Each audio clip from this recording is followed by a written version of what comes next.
जिज्ञासु मित्रों, बहुत बहुत अभिनंदन है। स्वागत है आप सभी का दिव्य सृजन में।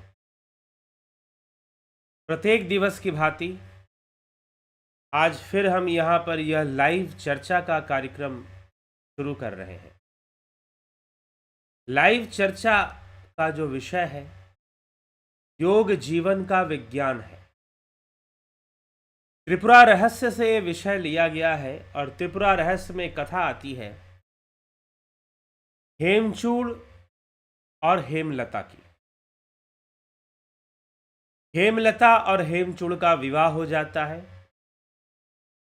और काफी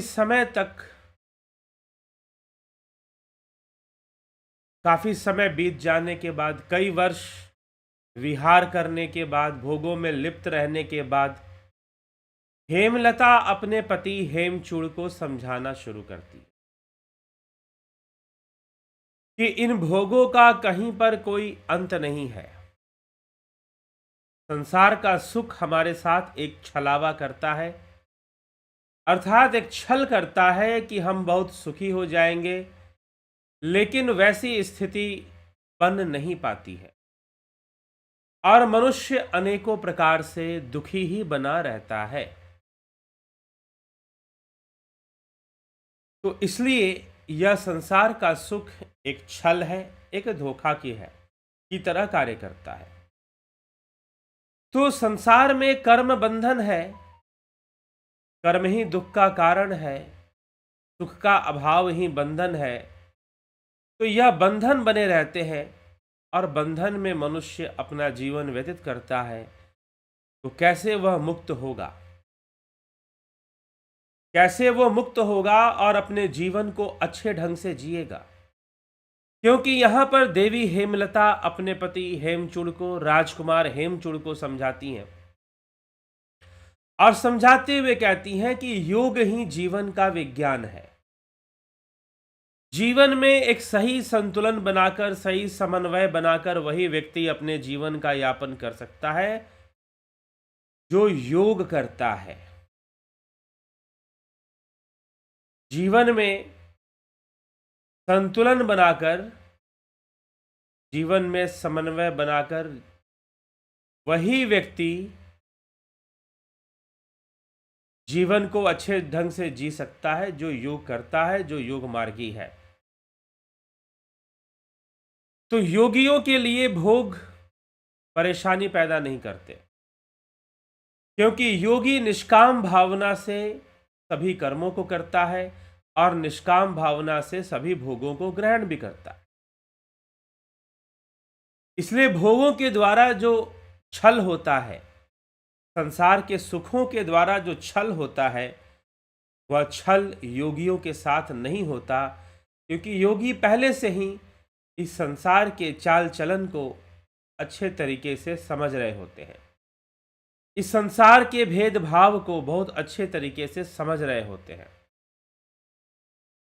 इस संसार के चाल चलन को बहुत अच्छे तरीके से समझ रहे होते हैं, संसार के भेदभाव को बहुत अच्छे तरीके से समझ रहे होते हैं।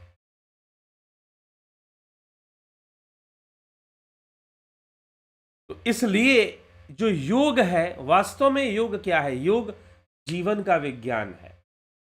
अब विज्ञान कहने का मतलब क्या है कि हम किसी सिस्टम को बहुत अच्छे से समझें।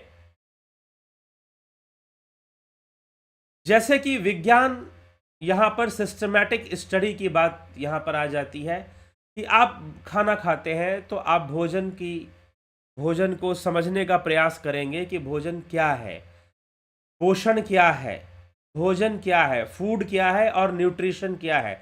What is the difference between food and nutrition? तो हमें भोजन में पोषण का होना जरूरी है, खाने में न्यूट्रिशन का होना जरूरी है। तो जब हमें भोजन का विज्ञान समझ में आएगा तो हम भोजन को अच्छे ढंग से ग्रहण करेंगे। वैसे ही योग जीवन का विज्ञान है। जीवन का विज्ञान हमें जीवन समझ में आए, यह जीवन, यह संसार परिवर्तनशील है। जीवन तो एक नदी के समान बह रहा है, अनवरत, कहीं भी रुकता नहीं है। जीवन कहीं भी रुकता नहीं है, अनवरत जीवन जो है एक नदी के समान बह रहा है, निरंतर बहे जा रहा है।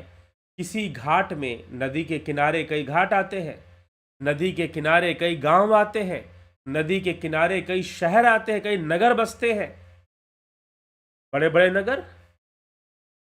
अब हम गंगा नदी की बात करें तो बड़े बड़े नगर बसे हुए हैं गंगा नदी के तट पे। तो नदी को उन सब चीजों से, नगर से, गांव से कोई आसक्ति नहीं है। नदी का कार्य है बहते रहना, बहते रहना। जीवन वैसे ही बहता है। अगर जीवन का सही स्वरूप हमारे सामने आ जाए, अगर संसार का सही सत्य हमारे सामने आ जाए, तो हम अपने जीवन को और बेहतर बना पाएंगे। नहीं तो मनुष्य सोचता है कि वह संसार में बहुत अच्छे से सुखी हो जाएगा, उसके पास अत्यधिक धन आ जाएगा, उसके पास अत्यधिक वैभव सम्मान आ जाएगा, प्रतिष्ठा आ जाएगी, और रिश्ते नाते भी अच्छे बन जाएंगे, शादी ब्याह भी अच्छी हो जाएगी, और वो बड़ा ही सुखी हो जाएगा। लेकिन यह प्रकृति, यह संसार, नित्य परिवर्तनशील द्वैतमयी संसार हमेशा द्वंद्व को उत्पन्न करता रहता है। इसलिए मनुष्य के जीवन में दुख आते हैं, मनुष्य के जीवन में द्वंद्व आते हैं। इसीलिए हमें, हमारे जीवन में जो द्वंद्व आते हैं, हमें उसे समझना चाहिए और स्वयं को उस द्वंद्व से मुक्त करना चाहिए, उस द्वैत से मुक्त करना चाहिए और योग मार्गी बन जाना चाहिए। क्योंकि योग हमें संतुलित जीवन जीने का तरीका सिखाता है, जीवन में संतुलन बनाए रखने की विधियां सिखाता है। और यदि ये सब जीवन में नहीं है तो आपका जीवन अब अच्छे ढंग से चलेगा नहीं।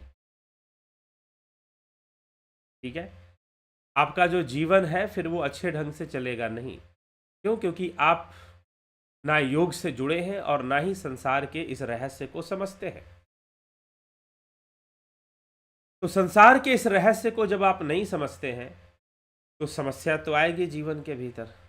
समस्या अनेकों प्रकार से आ सकती है, अनेकों प्रकार से आ सकती है, और आपका असंतुलन बिगड़ेगा। और जब असंतुलन बिगड़ेगा तो आपको संतुलन बनाना पड़ेगा। जब आपका असंतुलन बिगड़ेगा तो संतुलन बनाना पड़ेगा। और अगर संतुलन नहीं बनेगा तो जीवन व्याधि से भरा हुआ, दुख से भरा हुआ अवश्य हो जाएगा। तो योग करने का मतलब है, योग जीवन का विज्ञान है। जैसे भोजन का विज्ञान होता है, पोषण का विज्ञान होता है, वैसे जीवन का विज्ञान योग है। क्योंकि योग हमें संतुलित, हर जीवन की हर परिस्थिति में संतुलित होने की या संतुलित रहने की शिक्षा प्रदान करता है, संतुलित रहने की शिक्षा प्रदान करता है। और जब हम संतुलन बनाकर चलते हैं तो निश्चय ही बहुत ही हम जीवन में अच्छा अनुभव करते हैं, जीवन को बेहतर ढंग से हम जी पाते हैं, जीवन को हम अच्छे तरीके से जी पाते हैं, जीवन को हम बेहतर बना पाते हैं। इसीलिए योग सीखना जरूरी है। अब योग में हठ योग की क्रियाएं हैं, राजयोग है, ये सभी हमारे जीवन को सुंदर बनाने के लिए है, संतुलित बनाने के लिए। अगर आप ध्यान योग करेंगे तो ध्यान योग आपको सहायता करेगा अपने जीवन को संतुलित बनाए रखने में। ध्यान योग का कोर्स जो चलता है, तो यह हमारी सहायता करता है। हम संतुलित कैसे बनाएं, अपने विचारों पे नियंत्रण कैसे लाएं, अपने चित्त वृत्तियों पे नियंत्रण कैसे लाएं, चित्त वृत्ति निरोध कैसे करें, अपने संस्कारों का निरोध कैसे करें, यह जानना जरूरी है।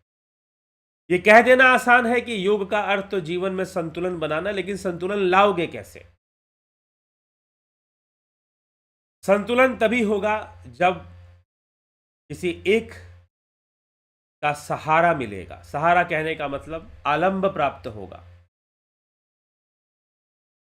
जैसे तराजू है तो उसका अपना एक बीम है जिस पर वह अपने संतुलन को बनाता है जिसका आधार लेकर। वैसे ही जब हम योग करते हैं तो योग हमें आधार देता है कि आप अपने मन को संतुलित कीजिए, अपने विचारों को संतुलित कीजिए, अपने कर्म को संतुलित कीजिए, अपने इंद्रियों को संतुलित कीजिए। और जब ये सारी चीजें संतुलित होंगी तो निश्चय ही आपका जीवन भी संतुलित होगा,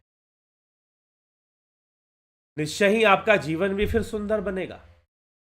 और जब यह संतुलित नहीं होगा तो निश्चय ही आपका जीवन भी संतुलित नहीं बनेगा, आपका जीवन भी सुंदर नहीं बनेगा। तो इसीलिए योग हमें हर तरह से संतुलन बनाता है। शरीर का संतुलन हठ योग के द्वारा, राजयोग के द्वारा मन आत्मा तक का संतुलन होता है। हालांकि आत्मा तो सर्वदा ही संतुलित है, लेकिन मन बुद्धि चित्त अहंकार का संतुलन बनता है जब हम ध्यान करते हैं। नियमित ध्यान योग का अभ्यास करते हैं तो मन बुद्धि चित्त अहंकार का अद्भुत संतुलन बनना शुरू हो जाता है। तो आवश्यकता है कि हम संतुलन के विज्ञान को समझें। और क्या आवश्यकता है? संसार, क्योंकि आप संतुलन नहीं बनाएंगे, आप संतुलन नहीं बनाएंगे तो ये संसार बड़ा ही चंचल है चक्रवत विधि की गति, ऊपर कभी नीचे, कभी कभी ऊपर कभी नीचे। अगर आप अपने संतुलन को बनाए रखना नहीं सीखेंगे तो आप डूब जाएंगे। जैसे पानी में जो एक तैराक है, स्विमर है, स्विमिंग करता है तो वो बहुत अच्छे से फ्लोटिंग करता है, पहले पानी में अपने संतुलन को बनाता है। लेकिन जहां संतुलन बिगड़ेगा उसके शरीर डूबने लगेगा और ड्राउनिंग होगी, उसकी मृत्यु भी हो सकती। लेकिन अगर उसने संतुलन बनाए रखा शरीर का तो वो डूबेगा भी नहीं और वो अपने जीवन में काफी आगे बढ़ेगा, वो डूबेगा भी नहीं। ठीक। तो संतुलन बनाकर जीवन में चलना, तो ये भव सागर है। इसमें भी वास्तव में योग हमें तैरना सिखाता है कि इस भव सागर में कैसे तैरना है। योग का जो मार्ग है हमें तैरना सिखाता है कि इस भव सागर में कैसे तैरना है, इस संसार में कैसे तैरना है। अब यहां पर देखिए समस्या यह है कि कई लोग योग का मतलब समझ लेते हैं। अभी मैं कहीं पर गया था एक जगह पर, उनके लिए योग का अर्थ है शारीरिक बलिष्ठता। अरे ये तो जिम विम करोगे आप, डंबल संबल उठाओगे उससे भी आ जाएगी, ठीक है ना। सिक्स पैक ही निकालना है तो योग उसके लिए नहीं है। तो शास्त्रों का अध्ययन करना चाहिए, योग का वास्तविक अर्थ क्या है। हठ प्रदीपिका ग्रंथ में योग का वास्तविक अर्थ क्या बताया गया है, या योग सूत्र में क्या बताया गया है। तो योग एक जीवन विज्ञान है, यही योग का वास्तविक अर्थ है कि योग एक जीवन विज्ञान है। योग कोई शरीर विज्ञान नहीं है कि आप मात्र, हाँ ठीक है इसमें जुड़ा हुआ है, शरीर भी तो जीवन का अंग है, मन भी तो जीवन का अंग है। तो योग मात्र बाहर शरीर नहीं, हमारा मन बुद्धि चित्त अहंकार इन सबको वश में करने की युक्ति योग है। और इन सबके बीच में संतुलन बनाए रखने की युक्ति भी योग है। और संतुलन बनने से योगी को हमेशा सर्वदा लाभ होता है और वो एक अच्छा जीवन व्यतीत करता है, वह एक अच्छा जीवन जी पाता है। तो संतुलन बनाए रखने से जीवन सार्थक होता है, जीवन में सार्थकता प्राप्त होती है। नहीं तो जीवन निरर्थक भी हो सकता है। इसलिए मनुष्य संतुलन के विज्ञान को समझे, संतुलन को समझे और संतुलन बनाना सीखे। योग करने का ही उद्देश्य है कि आप संतुलन के विज्ञान को समझिए। योग करने का यही उद्देश्य है कि आप संतुलन के विज्ञान को समझिए। जब संतुलन अच्छा बनेगा तो जीवन भी अच्छा चलेगा। तो यहां पर हेमलता, देवी हेमलता अपने पति हेमचूड़ को समझाती हैं कि जिस प्रकार से हम भोग में लिप्त हैं या आप भोग में लिप्त हैं, इस प्रकार से आपका संतुलन बिगड़ने वाला है और संतुलन बिगड़ने के कारण आप बहुत दुखी होने वाले हैं, व्याधिग्रस्त होने वाले हैं, बीमार पड़ने वाले हैं। मानसिक रूप से भी और शारीरिक रूप से भी व्यक्ति अपना संतुलन खो देगा और बीमार पड़ जाएगा, रोगी बन जाएगा। लेकिन यदि संतुलन को बनाए रखा तो वो तैर जाएगा, भव सागर से पार उतर जाएगा। कहने का अर्थ ही है संतुलन को बनाए रखा तो शरीर भी स्वस्थ रहेगा, मन भी स्वस्थ रहेगा। संतुलन को बनाए रखा तो शरीर भी स्वस्थ रहेगा और मन भी पूर्णतः स्वस्थ रहेगा।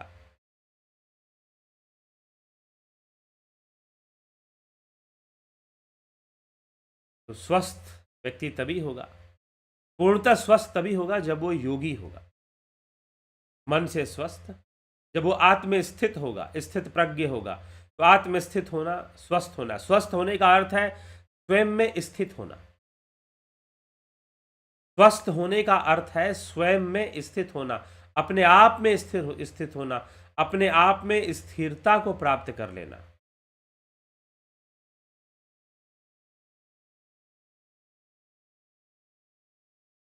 ठीक है, अपने आप में स्थिरता को प्राप्त कर लेना,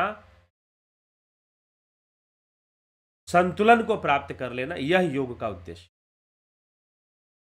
इसलिए योग को जीवन का विज्ञान कहा। हेमलता ने हेमचूड़ से योग को जीवन का विज्ञान कहा कि योग जीवन का विज्ञान है।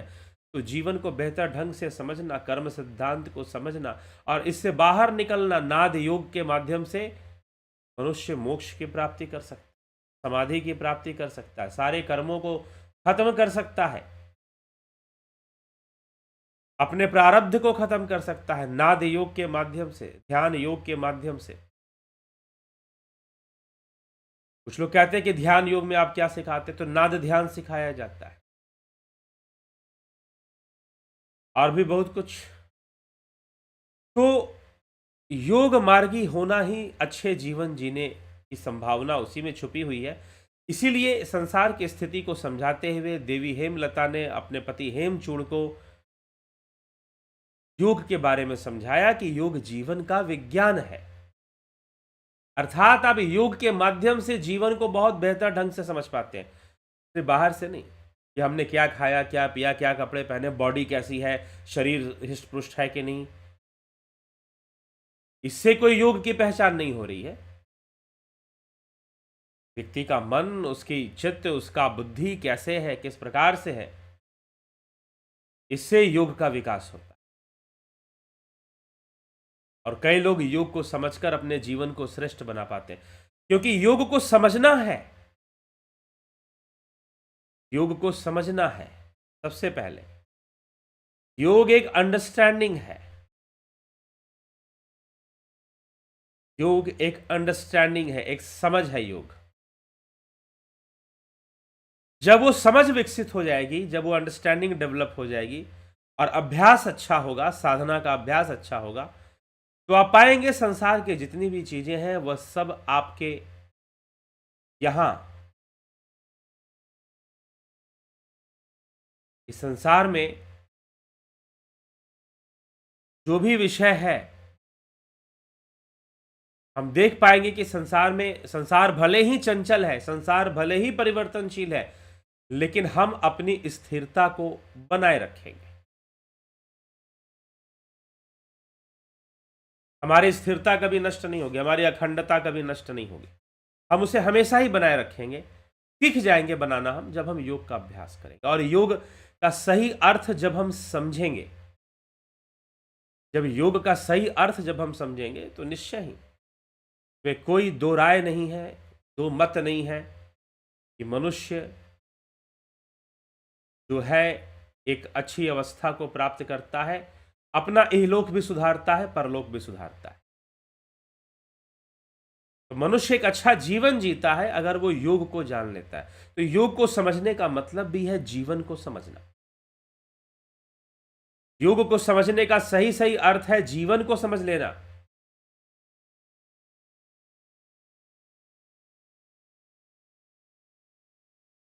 और जब जीवन सही से समझ में आ जाए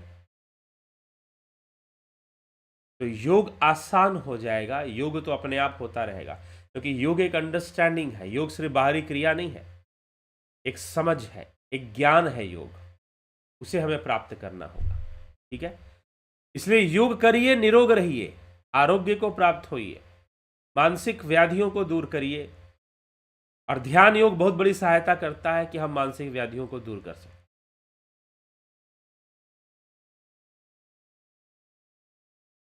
इसलिए हमें तस्माद योगी भव अर्जुन, अब अर्जुन को युद्ध भूमि में भगवान कृष्ण कहते हैं तो योगी बन जा, अर्थात तेरा मन योगी जैसा हो जाए और योगी जैसा मन लेकर तू युद्ध कर। क्योंकि योगी सर्वदा निष्काम भाव से करने योग्य सारे कर्म कर रहे होते, निष्काम भाव से, काम भाव से नहीं।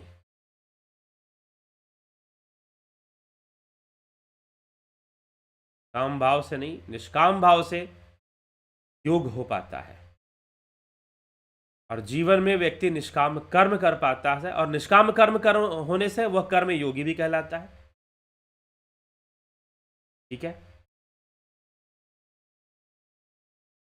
योग का अभ्यास शुरुआत में हमें सावधानियां रखनी पड़ती है। जैसे मान लीजिए कोई रोप डांसर है, रस्सी पे कोई चलने वाली नर्तकी है, नाचने वाली नर्तकी जो रस्सी पर चलती है या नृत्य करती है, प्रारंभ में वो भी संभल संभल के चलती, अभ्यास हो जाता है तो फिर तो खुद भी चलती है, अपने बच्चे को भी ले लेती है और फिर भी रस्सी पे चलती है, बैलेंस बनाती